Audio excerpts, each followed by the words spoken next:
I've hiked a lot of different trails all over the US, but some of my favorite backpacking trips have been while hiking sections of the Appalachian Trail, mostly in and around the Blue Ridge Mountains.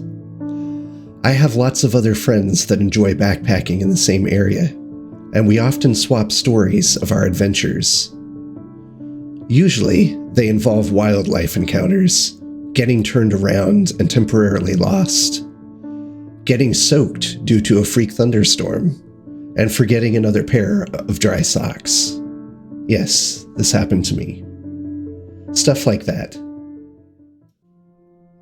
I've also heard some stories from fellow hikers and encountered a few things myself that unsettle me and stuck with me long afterwards. These stories have a way of creeping into my thoughts and haunting me on the rare times I hike alone. I spoke with a good friend recently who told me about a backpacking experience she had a couple of years ago. She's an experienced hiker and would sometimes go out on weekend trips, hiking various sections of trail through the Blue Ridge Mountains. This particular time, she described the weather as being clear and cool, with not a cloud in the sky. She had been hiking toward a favorite camping spot of hers that she'd been to several times before. She'd gotten a later start than she meant to that day, and the sun was starting to set by the time she got within about a mile of the spot. She said suddenly this heavy fog rolled in out of nowhere. She remembered it being odd because the weather had been so clear a few minutes before that. Her visibility was limited to about 25 to 30 yards ahead of her, but she pressed on knowing that her camping spot was only about a mile further down the trail. The whole time she felt this sense of dread creeping up on her. Maybe a couple of minutes after this, fog rolled in. She noticed what looked like the vague outline of an elk standing in the middle of the trail. Elk aren't uncommon in the Blue Ridge Mountains, but they can be a lot more dangerous than most people realize. Inexperienced hikers, ignorant of the danger elk can pose, have been known to approach them thinking that they're just gentle giants and have frequently gotten seriously injured or even killed by them as a result. They are no joke. Knowing this, she stopped when she saw it so as to keep her distance, and then started backing away slowly. As she did so, to her dismay, it started slowly approaching her. The outline of the beast was still vague, but she could tell it was bigger than any other elk she'd ever seen.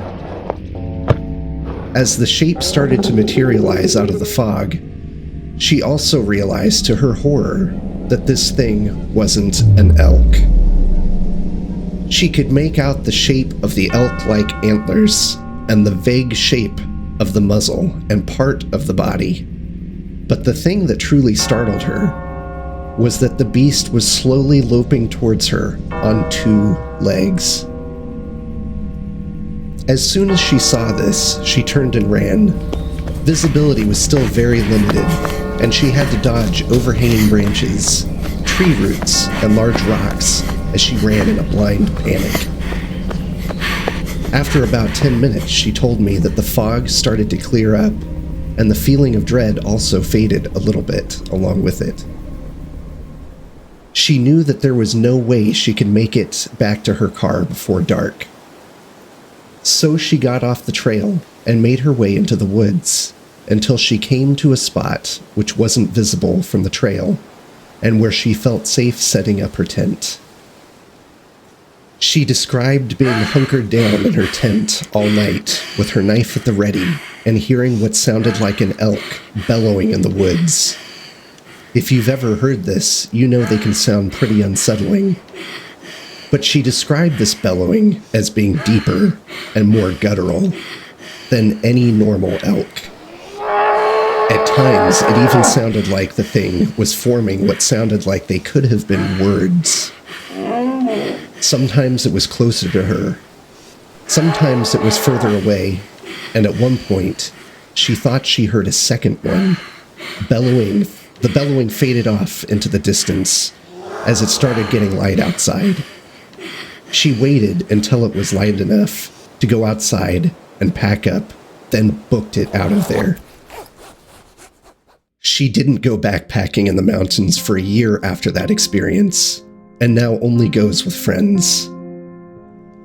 As I mentioned, I've heard some strange stories, but that still ranks among the oddest I've heard, and it still bothers me to this day. There's one that bothers me more, though, because it happened to me. My son is in Boy Scouts, and I'm fairly involved as a leader in his troop. So most of the time when his troop goes backpacking, I go too. On one of these trips, we'd reached our backpacking spot after a long day's hike.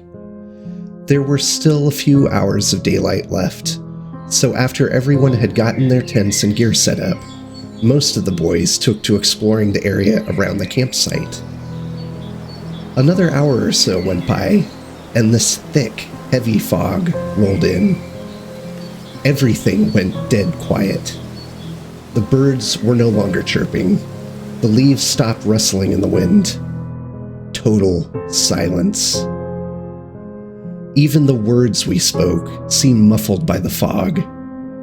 Along with that silence, I began to feel weighed down by this sense of oppressive dread and offness. It felt completely unnatural. The other leaders and I were concerned some of the boys could get lost or hurt in this fog, so we called them back to the campsite and counted them off to make sure everyone was present and accounted for.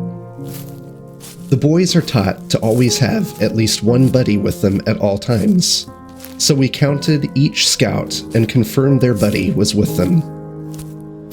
The last boy we got to was in a sort of panic. He told us his buddy, a younger scout named Adrian, had wandered off after the fog rolled in and was nowhere to be seen.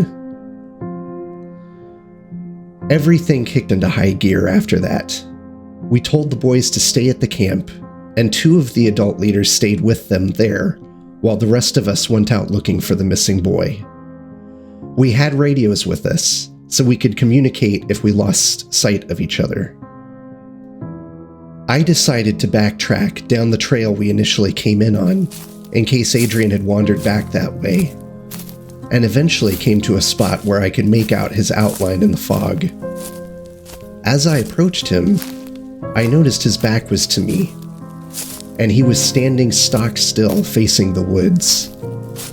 I spoke his name softly, and he seemed startled, like he had been in some kind of trance. I asked him what he was doing, and why he'd come back down this part of the trail. He looked up at me with an expression that was a mixture of bewilderment and worry, and told me that when we'd first passed this spot while we were hiking in, he'd heard what sounded like laughter and voices deep in the woods. He came back to investigate, thinking it must have been coming from another campsite. It made sense, but it didn't explain why he'd been standing there staring. As I pressed him for more answers, he hesitantly told me that shortly after he'd started down this trail, the fog had rolled in. He wasn't aware that his buddy wasn't with him. He was more interested in finding out who was in the woods. When he'd arrived at the spot, he stopped to listen. As he had been standing there trying to see through the fog, he noticed a very tall, he heavily emphasized the word very, pale man peering out from behind a tree while also being partially obscured by the fog. As he stood staring, Adrian said he noticed more people scattered around the nearby trees also peering at him. Not saying anything, just peering at him with blank expressions. He said that 1 or 2 of them had made slow hand gestures like they wanted him to come over to them, and he had suddenly felt very tired. That was when I'd found him and startled him, bringing him out of that trance-like state. I looked around and didn't see or hear anything. No birds, no insects, and definitely no people. There was just us, that heavy, oppressive fog, and that was it. As I started to glance back down at him, I caught a tiny movement out of the corner of my eye. I looked up and for one brief moment, caught a glimpse of one of the people he described. He was staring at us with a blank and hollow expression as he backed further into the fog and melted away. If you've ever been to an open casket funeral, you know how the person you're looking at in the wooden box looks so much different than they did in life. They look more like a wax figure, straight out of the uncanny valley. That's what this face of that man reminded me of as he was engulfed by the mist. I stood in stunned silence for a moment. As soon as I snapped out of it, we hightailed it back to camp, and I radioed the other leaders to let them know I'd found the missing boy. Eventually, the fog lifted, but the disquieting feeling I felt earlier remained. I still feel that same sense of disquiet whenever I think about that freakishly tall man and his blank, uncanny stare.